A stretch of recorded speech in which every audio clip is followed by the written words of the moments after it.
seja muito bem-vinda, bem-vindo à nossa versão online do Workshop Paisagismo na Prática. Eu sou o Vinícius Carvalho e junto com o Alberto Farnese, nós vamos te guiar a essa jornada para poder conhecer mais da profissão de um paisagista.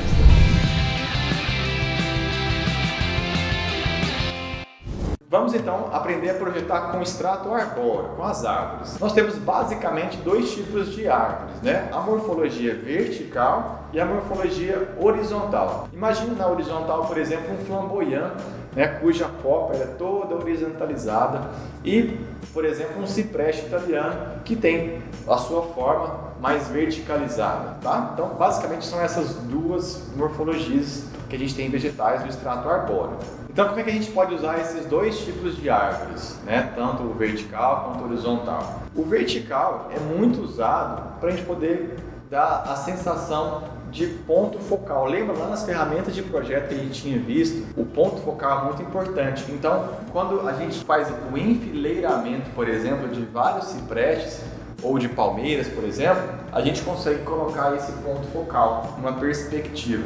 Já as horizontais, elas são usadas para os caminhos.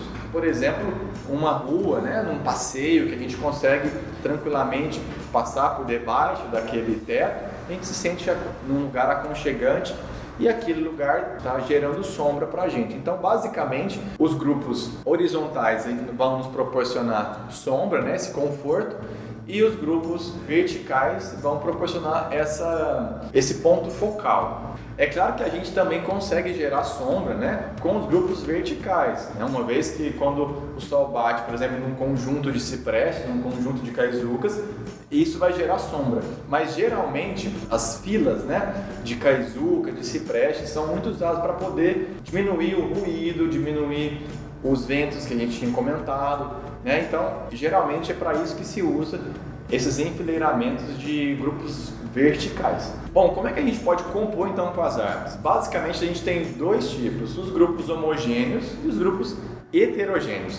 Os grupos homogêneos é quando a gente coloca da mesma espécie aquela vegetação. Então a gente consegue trazer uma perspectiva limpa, mais clean, minimalista para aquele ambiente, né? Já os grupos heterogêneos é quando a gente quer criar uma sensação mais de bosque, né? Um pouco mais de irregularidade, como se fosse uma mata. Dentro dos grupos homogêneos é importante a gente também tomar cuidado na hora de fazer o adensamento das árvores, porque quanto mais próximas as árvores forem ficar, mais as copas vão se entrelaçar. E quanto mais as copas vão se entrelaçando, mais difícil vai ser a busca pela luz. Ou seja, mais altas as árvores vão ficar. Então, a sensação que a gente pode ter num grupo homogêneo de árvores é que as árvores vão ficar muito altas, né? Porque elas vão buscar a luz. E quando a gente tem, por exemplo, um espaçamento maior, onde as copas não se cruzam, a gente consegue ter uma sensação de mais bem-estar, onde